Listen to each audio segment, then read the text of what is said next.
I wanted to show you some of the transition for Virabhadrasana 2. For Warrior 2, I had talked about windmilling the arms. So if we find our Warrior 2, if I want to come down into our runner's lunge or go down into a downward facing dog here, I would windmill the arms. So from here, I'm going to bring my front hand down towards the mat as I start to internally rotate the back hip, bringing my back arm to the mat for our runner's lunge, and then pressing into the hands to bring that foot back to meet the left one for downward facing dog. So let's just do that again. So as we have our hips open, that back one is externally rotating. We're going to have to internally rotate, and that happens with our arms at the same time. So from here, windmilling down, reaching down, squaring up those hips, pressing into the hands to bring the foot back so we can get into downward facing dog.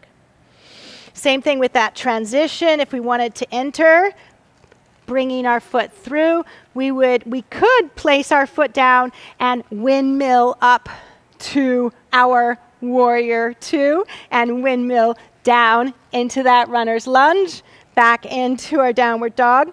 You could also come up into your crescent lunge and then open into your Warrior 2. So there's a lot of different ways of transitioning and entering and exiting.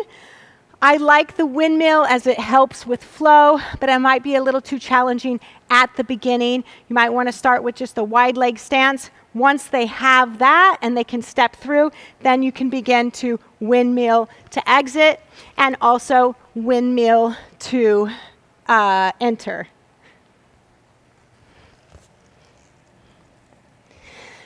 You'll see this in the more advanced classes, especially the vinyasa, the windmilling up, windmilling down.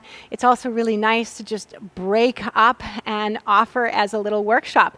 Do a whole bunch of windmills. Have them step through. Windmill up, take a couple breaths there, windmill back down, windmill back up, windmill back down. That way they start to understand that transition, making the transition just as important as the posture and giving them time to practice how to windmill up and windmill down.